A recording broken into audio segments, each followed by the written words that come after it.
Welcome back to Around the 412. We are part of the DK Pittsburgh Sports Podcast Network. I am Tyler, and with me as always is Smitty.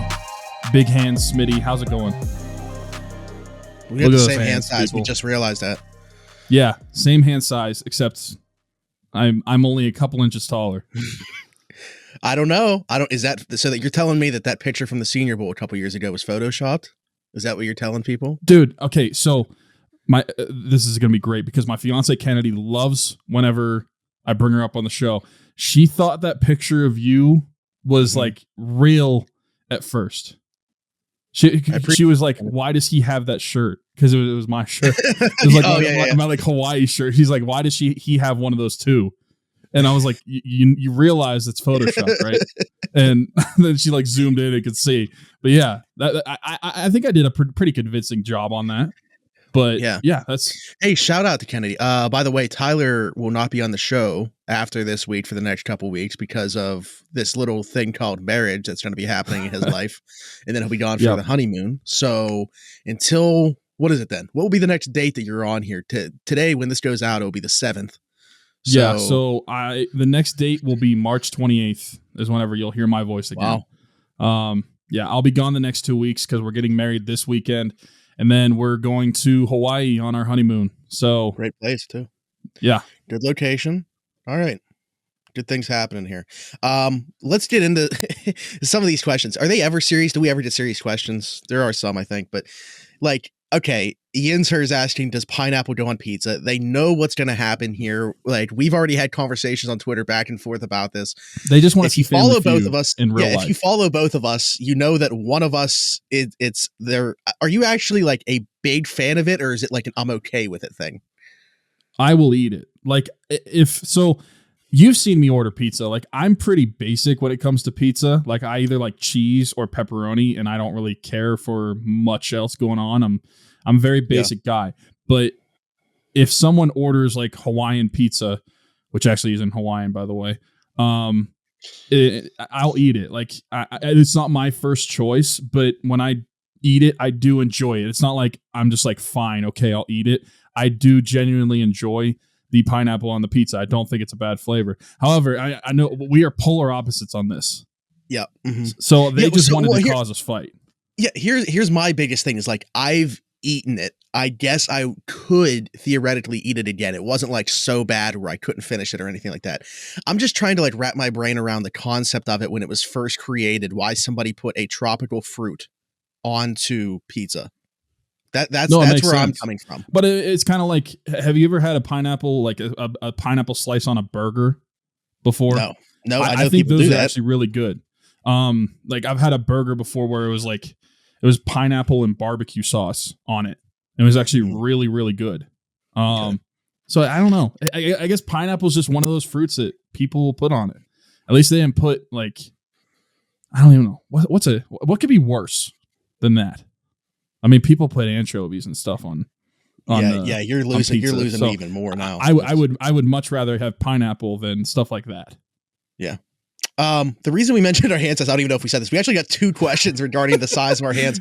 One was from this Jesse is a Pittsburgh Marshall. Sports podcast, by the way. Yeah, one was from Jesse Marshall of The Athletic, and he asked pretty much the same question that Mike did. Has anyone ever heavily scrutinized either of you for your hand sizes? No, I actually get told that I have relatively big hands for how tall that I am. You know, that's a big joke in the Twitter sphere, how short that I am. But yet, as we just said, Tyler and I have the same size hands. So yeah, 9.5 inches for anybody wondering. And clearly that means both of us could be quarterbacks. Yep, QB1. That's what I've learned from Twitter the past week is that if you have a good hand size, you can play quarterback. If they're too small, I'm sorry. It doesn't matter how well you could throw the ball. You cannot be a starting quarterback in the NFL. There's no way. Sorry, Kenny Pickett. There's no way he could survive in a place like Pittsburgh playing football with that small of hands with the weather that we get. There's no way.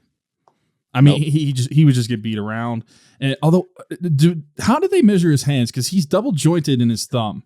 And so his thumb is, for the people on YouTube, his thumb is kind of like this, where he can't extend it out all the way. It's kind of like stuck part of the way in. Right, so and that's part of it. Do they measure it that way, like from where his thumb tip is, or do they like just break his thumb and just shove it down there? And like, you're gonna measure your hand normal. I don't know what they do, but Taylor who covers the Pens for DK's site. I'm pretty sure she's regurgitating a question that they were asked by Pat Damp for their show, Podcast on Fifth Ave. Great podcast, by the way. Check it out every Thursday on the DK Pittsburgh Sports Podcast Network. Would you rather fight one horse-sized Jeff Carter or 100 duck-sized Jeff Carters? For sure, 100 duck-sized Jeff Carters, because I think that was Jeff Carter is already big Jeff Carter. Big. So how are we going to go from big Jeff Carter, which we probably couldn't beat in a fight as of right now, to even bigger Jeff Carter, horse-sized Jeff Carter? There's no way that we're even getting a punch in. Probably he would just demolish us, probably just by looking at us. So I will take the 100 duck-sized Jeff Carters, because I could probably punt that like a little kindergartner. Like, it's kind of like the question, like, can you? How many 5-year-olds could you fight? I mean, there's just a ton of them. Okay, I'd probably just take a golf club out there, all right, and just start smacking around those 100. All right, bro. I would just take a weed whacker and just start spinning in a circle. There's no way that they're getting towards now. me. See, now the imagery is getting way too graphic for this show, so we got to transition to a different question here. This is the last one we'll do. Right. Do you see the Pens make? This is actually a serious question, by the way. That we should transition by saying that. If this is your first time listening to our show, I'm sorry, because we are normally not this wild. Hey, it's dictated. This first segment is always going to be dictated by the people listening. So, by the way, get your questions in. You can tweet at us, YouTube comments, whatever, however you want to get them to us for next week's episode. Do you see the Pens making a deal before the deadline? If so, who do you think would be the best fit with this team? I do think they're going to do something. Never mind. It isn't going to be serious. I do think that they're going to do something. Like, I understand, like, with Hextall, it's kind of hard to gauge because you look at his past in Philly and was kind of just always like, so I don't know that unwilling is the word, but never really did go out and make that splash trade. And it was heavily scrutinized. Really, one of the things that people always bring up with his track record is he wasn't willing to go make that big splash. But I think this is such a different team than he's had under him. Like, this is a legitimate contender. You can clearly see that. But they are missing something. And I don't know. I'm fine with the defense. I think especially with Mark Friedman, with what he's seen, with what we've seen from him, with what we know we still have not playing. Yeah, like it's still guys like POJ not playing, Juuso Riikola not playing. Like even if Mike Matheson is out of the lineup, I'm comfortable on the back end. I think they need like some scoring punch for that middle six. And who does that come in the form of? They're looking a lot at Vancouver. It looks like they're looking a lot at Buffalo. So like I'll throw out a guy from each one of those teams. Obviously, I think Vancouver is where I would love to go because of the names like Brock Besser, JT Miller, or Connor Garland that they have that could potentially be available.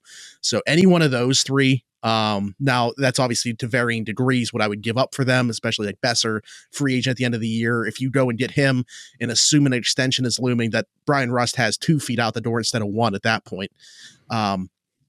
But maybe a guy like Victor Olofsson for Buffalo could make sense for them. The concern with him that I have is all of his production really has come from the power play, and I don't think he'd see a lot of power play time in Pittsburgh, but I think that he is a guy in the right wing that could slot in and mesh a little bit better. We will talk about how this line's played together recently, but mesh a little bit better than the full body of work that we've seen from Evgeny Malkin, Danton Heinen, and Kasperi Kapanen if he were to take that spot of Kasperi Kapanen. And we want to get to the next segment, but just to wrap this one up real quick, Victor Olofsson is also an RFA at the end of the year, so he would need a contract as well. Right, but we're not talking like $7 million like Besser. No. You know? Yeah, like we're not talking Brock Besser money. But I guess my question is, would a guy like Brock Besser be worth it? I mean, obviously, like in this year, especially if they won the Stanley Cup, it's definitely worth it. Who cares what they give him after that? But I don't know that. I mean, do you really sacrifice Brian? Because that's really what it comes down to. If you bring in someone like that, Brian Rust is gone. You're not able to give him a contract because he's also up after the end of the year. Mm-hmm. So I guess does that justify the end of Brian Rust's tenure as a Penguin? I don't know. I don't know what the answer is. But I do think that they will make a move as well. We've been seeing some tweets recently about some scouts being at various games. I mean, that's how we know the connections to like the Canucks and the Sabres. They had 2 scouts at the Sabres Toronto game a few days ago. Mm-hmm. So yeah, they're obviously looking for somebody, but who that is, we can't say for certain. We can always speculate, but I think they do need to change something within that offense because even this past week, we'll talk about it later with the Penguins, but we just need to see more scoring throughout the team, like we've said for the past basically month. And it's not just the guys that are on that top power play unit. Not that they're only scoring on the power play, but just those 5 guys are really the guys that are driving the offense of the team. We just need more of that throughout the team. Yep. We can kind of expand on this subject too when we talk about the Pens later in the show, but we will be right back. When we come back, we talked about the GM of the Steelers last week, kind of flipping over for the first time in 15 years. Quarterback, obviously most important position. Let's talk about one in particular on the next segment. This is Around the 412 on the DK Pittsburgh Sports Podcast Network.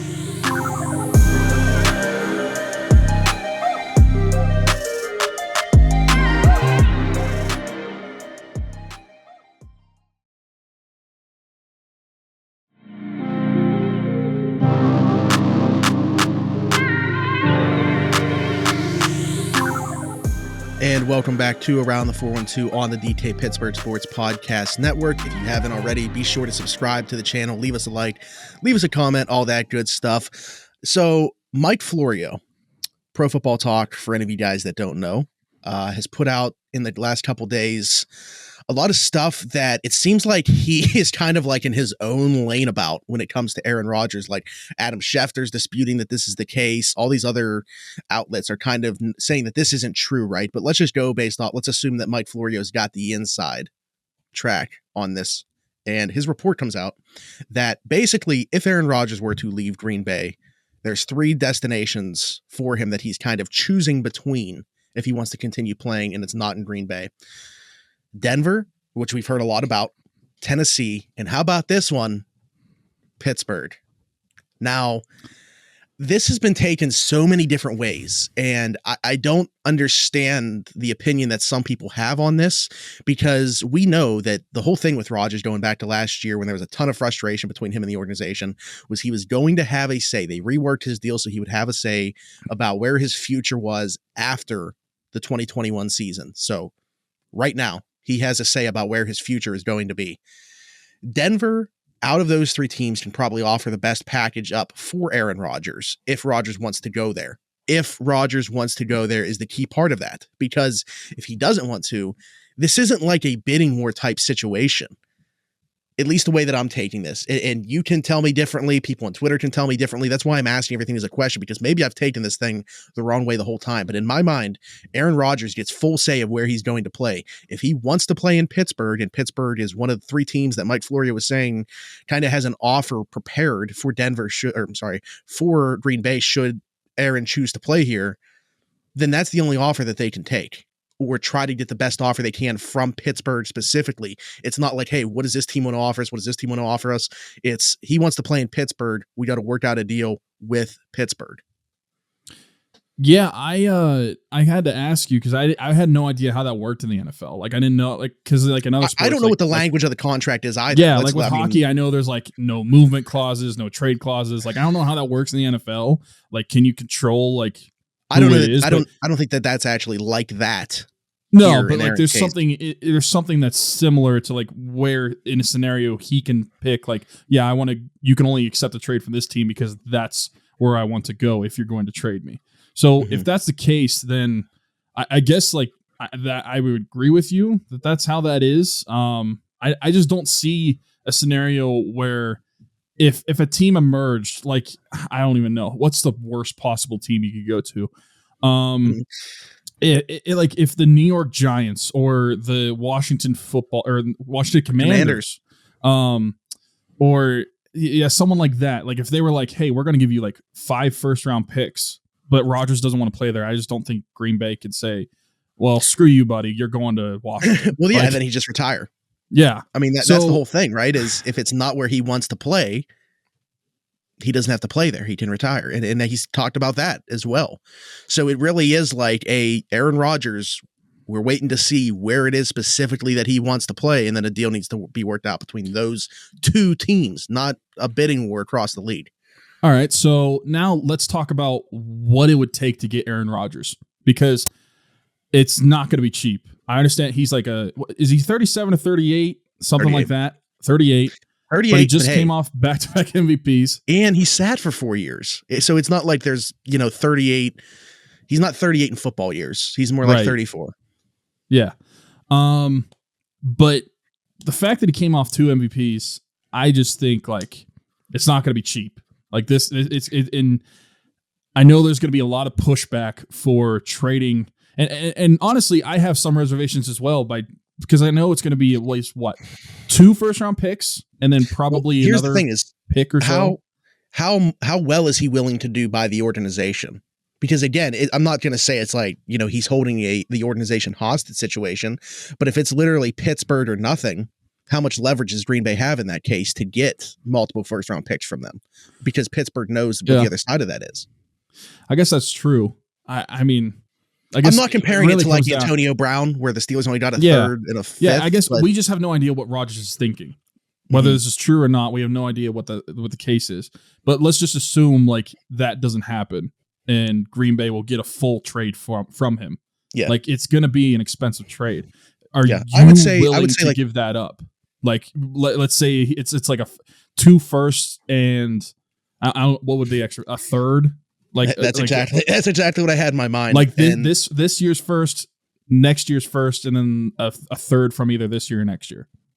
We know this year's first is the 20th, so it's not like, a top 10 pick or anything like that. We don't know what the following first would be, obviously. And if you're talking with about Aaron Rodgers, it might be a little different than what it could be. Yeah, exactly. And you don't know what you're talking about in terms of that other future day 2 pick or whatever it might be, whether that's this year, next year. I don't know. Is that enough? Again, I think it goes back to, is Aaron how much is he willing to work with the organization to get the best return for the organization? Regardless of if it's enough, my question is, are you willing to do that to get Aaron Rodgers? Like, are you comfortable of trading that? Yes. Specifically what you just said, yes. How much more? I don't know. Because, like, I've seen, again, like, not talking bidding war at all, but say, like, it were have to be similar to, like, Denver's, who can offer them the 9th overall, another first next year, Jerry Jeudy, and a 3rd round pick. I think that's what it was, or something like that.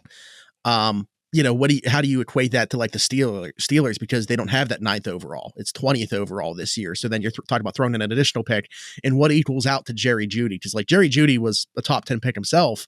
I know he hasn't necessarily produced that way, but like, is that Chase Claypool in our situation? I don't know. Jerry Jeudy's also gotten injured as well. So yeah, maybe that plays into it too. I think my only reservation, and I know it's not a ton of reservation, but it is a little bit for me, is that even though you can still improve the team outside of just draft picks, I just think that, I mean, in hindsight is like 2020 and all these trades, but you better win the Super Bowl with Aaron Rodgers if you're giving that up. There's no way that you could consider the trade a win if you do not win a Super Bowl, and that's what you're trading. And I think that where I have the reservation is if it was only a quarterback away, or only a quarterback and like maybe one other position away, I would be more, okay, this is for sure what I would like to do. The only problem is we know that there's multiple positions throughout the team, not just even on the offense, that we have to either replace the starter or replenish the depth. And so not that I'm saying I'm fully against trading for Aaron Rodgers, or in that scenario, like with 2 firsts and a third, like if it's more than that, like if they want 3 firsts, they can get the heck out of here. Like I'm not even touching that. But I just think there's a lot to fix, or at least to replenish on this team that people are not necessarily like people like I'm not thinking you are overlooking. I know you're not, but like I just think a lot of people will look like, okay, if we get Aaron Rodgers, we're immediately a Super Bowl contender.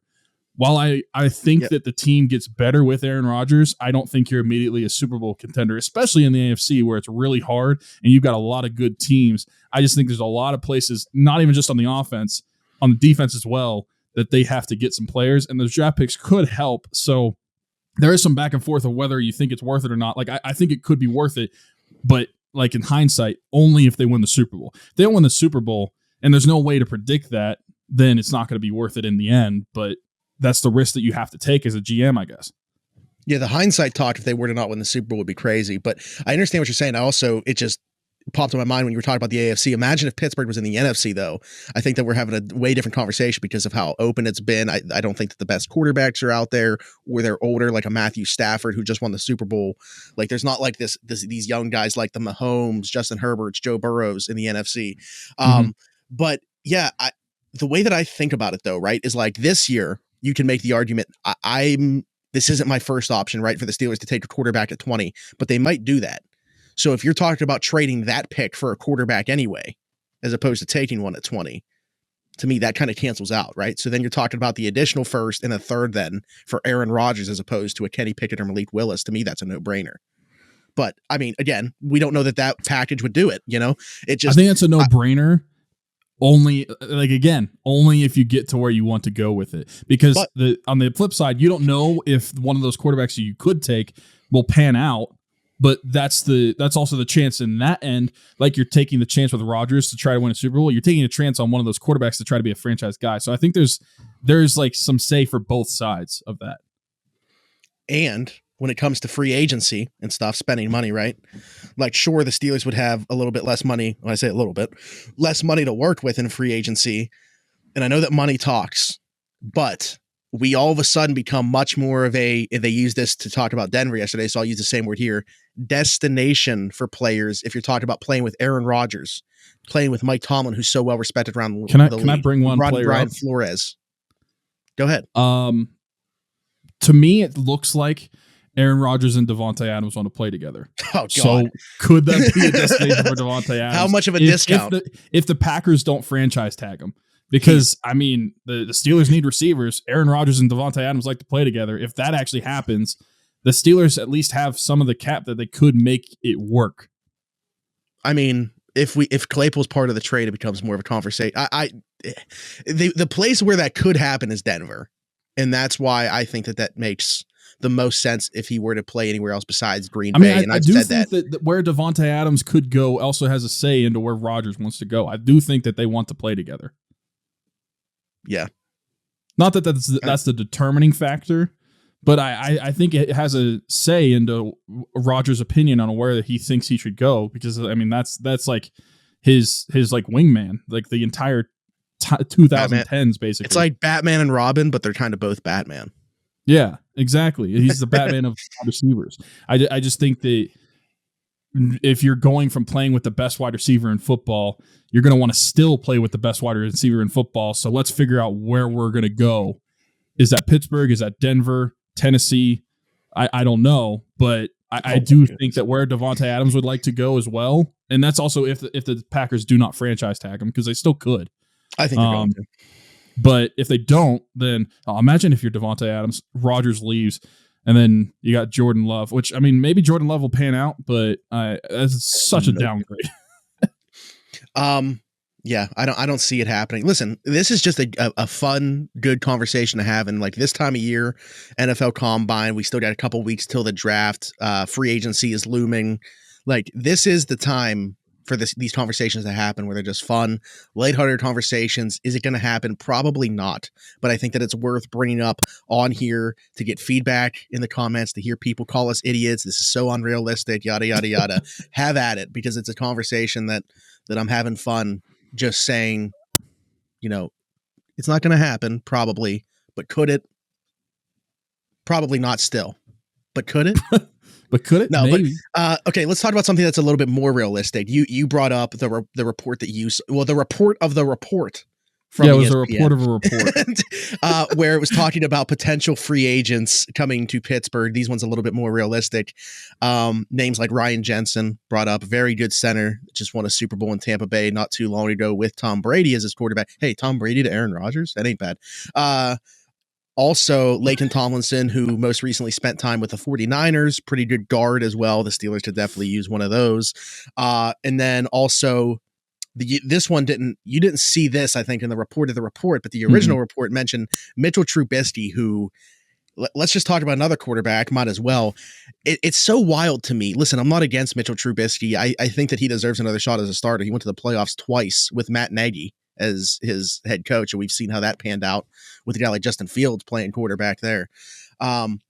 But it's kind of wild to me. It's like, okay, he takes a year off starting, goes and sits behind Josh Allen with Brian Dabble as the offensive coordinator. And all of a sudden, this guy's like the most coveted free agent quarterback, where they're talking about him getting like a Bridgewater-like deal, like a 3-year, $60 million deal with like 25-ish of that fully guaranteed.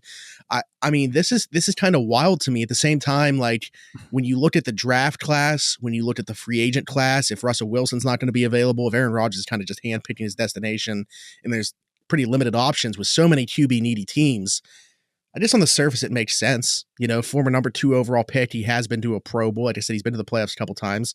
He's got decent traits. He's got the athleticism that's coveted. Does he intrigue you at all? Do you think it makes sense for what Pittsburgh seems like they want to do with Matt Canada? Yeah, I think he could fit in the offense. I think the real question would be like, what am I willing to give him in that scenario? Because how much can he really demand as a starting quarterback? Yeah, it doesn't sound like it's going to be a prove it deal though, because if there's this many teams interested, and they're talking 10 million plus annually. Yeah, that's what I'm saying. Like, I would rather either hold on to my money and like go with a different guy, like maybe a rookie or something, or another seasoned vet. But because that's another risk. Like we know that he took the Bears to the playoffs a couple of times. He hasn't played in a year, basically. He was a backup, so basically he just didn't play. And if he's not going to work out, and if we signed him and he didn't work out, that would be like terrible for the Steelers. So is the risk worth the potential reward? I don't know. To me, do I think I would like him on the Steelers offense? Potentially. But am I going to take the risk of signing him to a deal like what's being said? Absolutely not. That's where I'm just not comfortable with it. Yeah, it's like I thought it was going to be like a 1-year prove it deal, and on that, it's like I could care less if he ends up being terrible. Well, not care less if he ends up being terrible, but it's like it doesn't affect the future at all. It's really just this one season. When you talk about handing out a multi-year deal worth $10 million a season, that's not the case. That doesn't become that's not a prove it deal to me. That's somebody paying him as though he's going to be their starter, and they're very comfortable with that. I think what makes the most sense, you know, and I know that Daniel Jones is there right now. I just brought up Brian Dabble. He is the new head coach for the Giants, and spoke glowingly of this guy. I think that he wants him, honestly.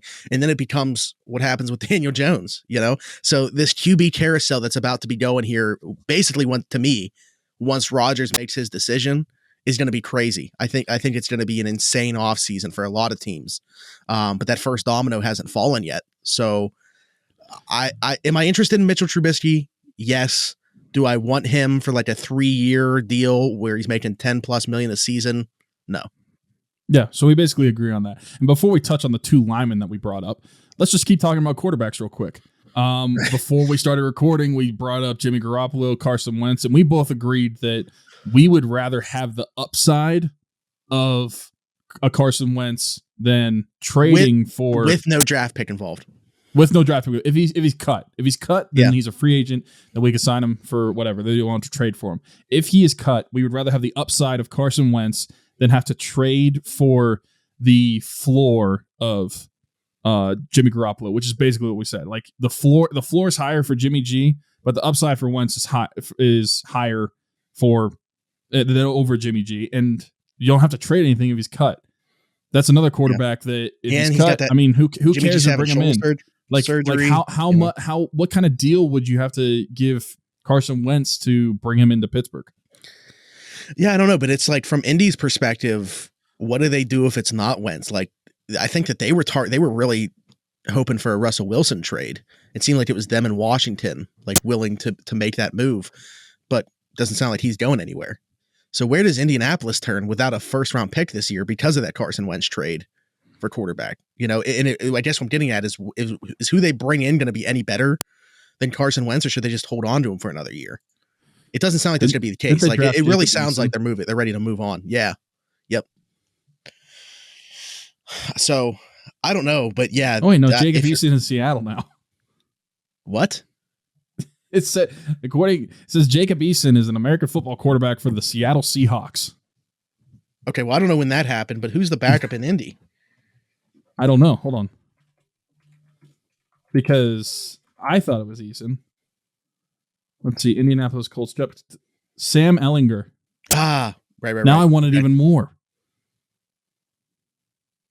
Makes sense. But yeah, I think that wait, Sam Ehlinger and James Morgan, are they the same draft? No, Sam Ehlinger was a year after.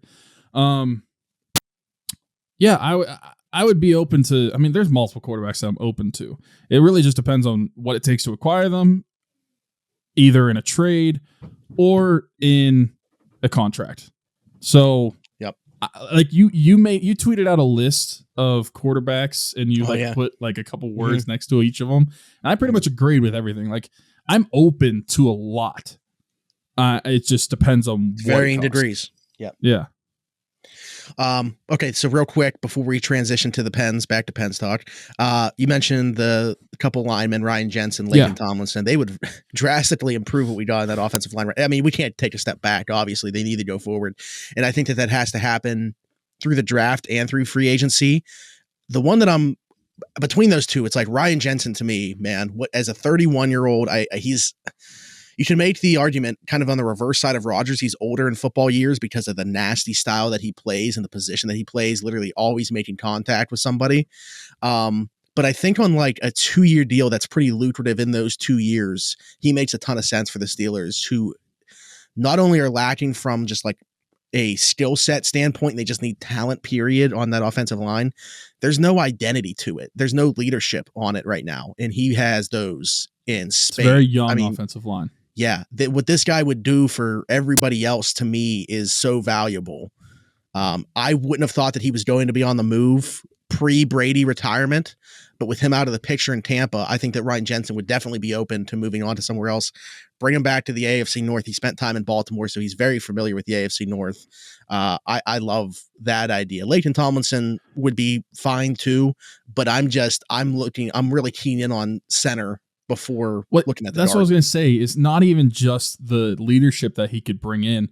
If we want to just break it down to where we need it on the offensive line, I feel like center is the main option right now because we drafted one. Well, we thought we drafted one. We really drafted a guard that can't play center. Didn't work out. And so we're now in the scenario where we're looking to draft another one this year. And if we could get one in free agency and Ryan Jensen and not have to worry about that in the draft, and I know it's not like for the long-term future, but for the next couple years, if they still want to try to stay competitive, I think that would be a great scenario because then they could just worry about improving those guards and tackle the position, and the center would be taken care of. Because based off last year, I think center is the most important position, not on the offensive line in general, but like for the Steelers to improve at, they need a steady center that they know is going to be their center and can work out, at least for the next couple years. Jensen snaps the ball to Rodgers. Rodgers drops back. He's got Devontae Adams wide open down the middle of the field. I think I can paint the picture in my head right now. Man. Things, this, like I said, and then this Jason is the time of year. Gets a pick six. This is the time of year for these conversations to happen, though. They're fun. I mean, listen, people, there's nothing going on right now. There's just a lot of rumors, which is basically what we're talking about. So if the national media can do it, why can't we? Okay. Yeah, we get it. I can picture the comments right now. You guys are idiots. What do you even bring up these situations for? They're not going to happen. I think, well, the last two that we talked about. We know we're idiots, but they could happen. The last few things we've talked about, though, are much more realistic than Aaron Rodgers coming to Pittsburgh, by the way. Yeah. So, yeah. When we come back, we're going to finish up the show, talk about the Pens' recent stretch real quick. Just 2 games to talk about. They earned 3 points in 2 games against some really good teams, and that stretch isn't getting really any easier as we take a look ahead. But we will be right back. This is Around the 412 on the DT Pittsburgh Sports Podcast Network.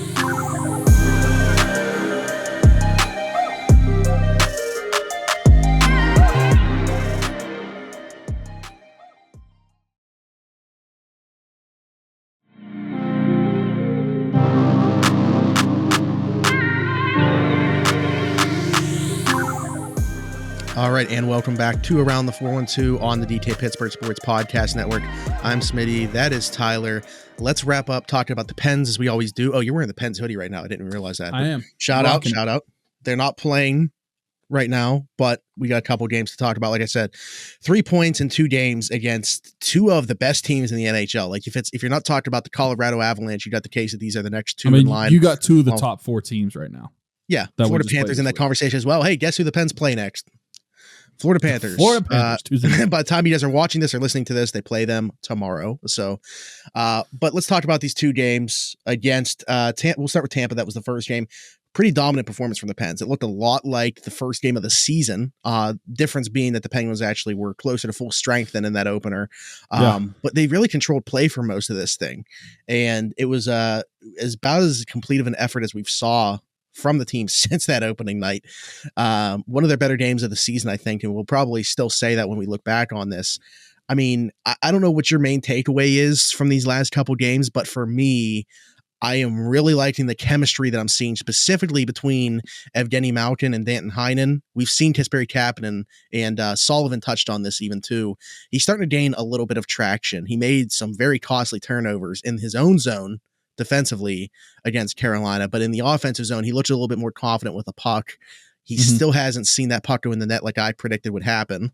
But he's also not being afraid to shoot it now either. I think he looks like I noticed the past couple of games, whether it was a slap pass or not, the Danton Heinen goal, he put it on net. That was just a lot of what we've been asking from him. Yeah, so that line, I brought it up in that first segment, like, is he the fit for those two for right wing? I'm not sure, but specifically with Gino and Danton Heinen, I like what those two have done together. Yeah, I agree. And even I think preseason we talked about putting Heinen up there, or at least flirted with the idea. So it's nice to see that it's been working out. But just to like give like a summary of this week, I think 3 out of 4 points between these two teams. It's hard for me to really complain too much about how the Penguins performed. I mean, after the first period in that Carolina game, it was not pretty for the majority of it. So you can give some criticism there, but getting 3 out of 4 points against the two of the, I mean, you are your top 3 teams in the NHL. I'll take that every single time. And another takeaway is, like, I'm not scared of the Tampa Bay Lightning. I know they are really good, but the Penguins just seem to have their number. Well. And not just this year. I mean, even like the past 3, 4, 5 years, the Penguins have matched up really well with the Tampa Bay Lightning. I'm not going to say that the Penguins would like sweep them in a series. I think it would be a really good, hard-fought series, but I just don't think that they are, at least when they play the Penguins, a step above. Like, they are pretty much like an even scale with the Penguins right now, at least when they play each other. Maybe overall they're better, especially, right? I mean, record-wise they are, but when I look at them on the ice, I don't look at the Tampa Bay Lightning and think like, oh, I'm scared to play this team in the playoffs. I think that the Penguins can beat them. Carolina, on the other hand, that would be a really good and really fun series, but they scare me a lot more than the Tampa Bay Lightning do. And I just don't think they match up as well, especially when officiating is terrible. But whether officiating is good or not, they don't match up as well as they do against the Lightning. Yeah, to me, that's what it's all about. Like, more than anything, it's about the matchups. For whatever reason, the Pens just have a way of making the Lightning stars disappear. You know, like Nikita Kucherov, where was he at? Braden Point, besides getting in a fight with Chris Letang, where was he at? Like, they just have a way of making these guys not part of the game. And Tampa Bay's secondary scoring just doesn't do enough for them in these games either. So I think it's all about. So, like, to that point, though, Tampa Bay on paper should be better, but it's all about matchups. It's the same reason why it's like you're saying you're not afraid of the Lightning.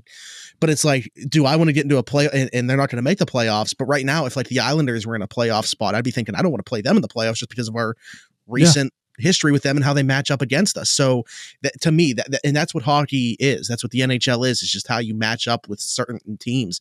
I agree, though. Like, the way it looks right now, Rangers in the first round, potentially Carolina in the second round. The Metro is in for some great playoff hockey.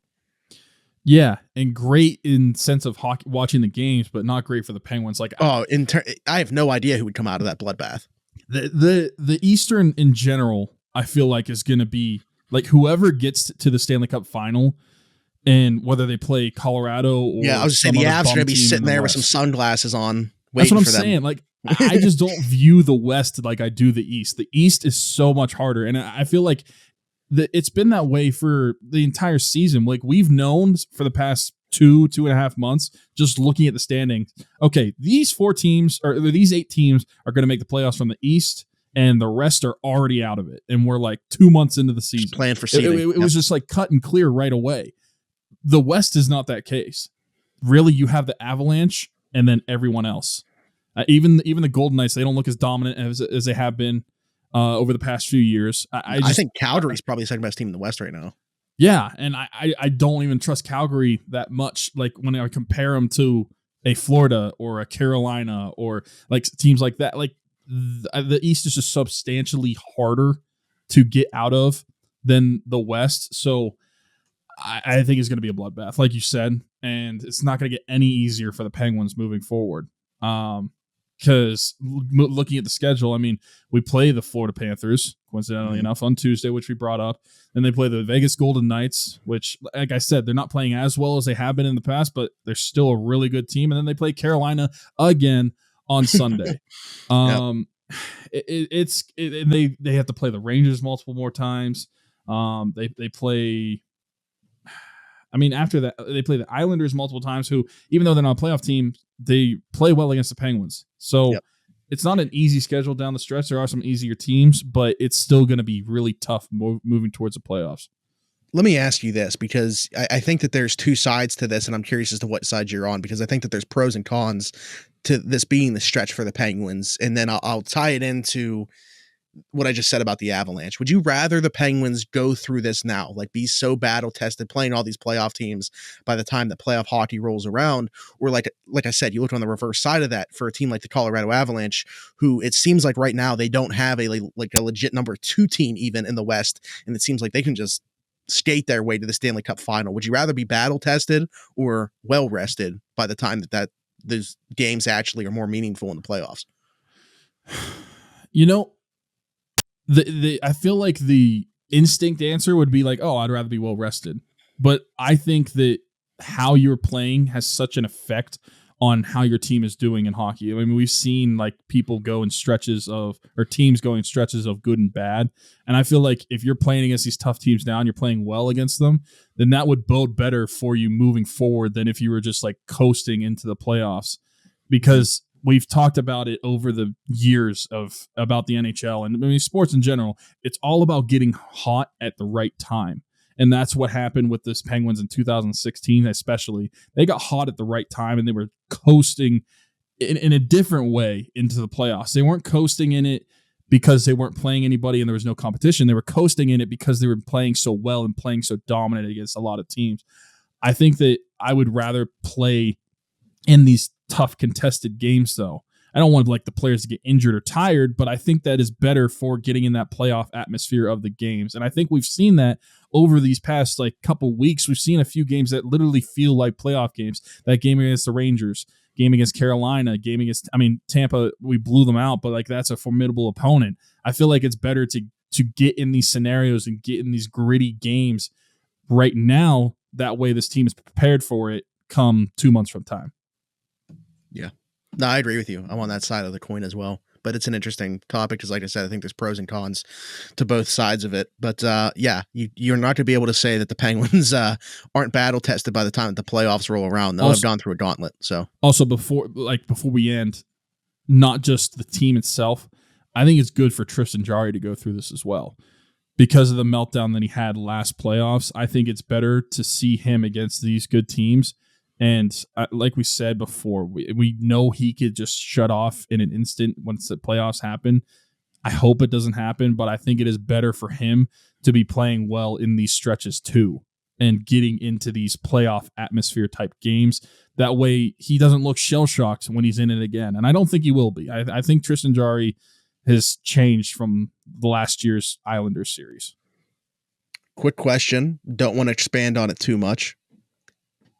Do we have our current backup goaltender right now on the roster that will be the backup when we go into the playoffs? Are you counting Louis Domingue as well, even though he's injured? Yeah. Yep. Between the three right now, we're still bringing somebody. Okay. Yeah. So no Braden Holtby coming to Pittsburgh? I don't think so. Like you said, don't want to expand on it too much. I think between Casey DeSmith, what he showcased the past like month and a half, and then Louis Domingue, it was only that one game and he's injured, but like I think that's the backup to the backup. Well, I think you're going to stand pat. I don't really think there's going to be much change within the backup goaltender. I don't want to expand on it too much because it's going to be a topic for a couple weeks more. I understand that you're not going to be here, but I know that this is going to be a topic from now until the trade deadline. So, but yeah, I don't have anything else that about does the show. Like I said, in between breaks here, when I was talking to Tyler, I said, I felt like this is a really good show. I know that you guys are going to disagree, but if you agree with me on that, be sure to leave a like, subscribe to the channel if you aren't already. You don't need to go anywhere else for your Pittsburgh sports content. We got independent podcast. Big announcement from the site this week, by the way. The Ramon Foster Steelers show is going to be every single day, Monday through Friday, right here on the DT Pittsburgh Sports YouTube channel. It's also going to be out on any platform that you want to listen to the show on as well. Wherever you're getting this podcast, you can also get that podcast. So massive news from the site this week. Excited to be able to call Ramon a cohort, if you will. I think that we can call ourselves that now. Yeah. Something like that. Oh, hey, celebrity softball game. Remember they were asking for recommendations? Ramon Foster. There you go. How about that? There you go. Watching that works. That does work. His son, I think, Ramon's son just hit his first home run or something. I think yesterday he just put up a clip that he hit his first home run. So nice. Maybe he's got to teach Ramon how to do it. Yeah, teach his dad something and get him out there at in Washington, Wild Things Park, for the celebrity softball game. Look forward to it. All right. Well, I will be back next week. Tyler will not. So anybody watching, I will be married next week. Yes, there will be a Mrs. Weeks, another Mrs. Weeks in the picture. So yep. If you're watching or listening to the show, we can't thank you enough. Also, if you're watching or listening to the show, reach out to Tyler, congratulate him on his marriage, because he won't just be engaged anymore. He will now be a married man. So please wish him congratulations. Hope you have a blast as well on your reception. More so for Kennedy than anything else, because like I told you in the text earlier, I prefer her over you. I think you understand that. But for anybody else, we can't thank you enough for watching / listening to the show. I will be back next week. This is Around the 412 for Smitty, for Tyler. This is DT Pittsburgh Sports Podcast Network. We'll see you later.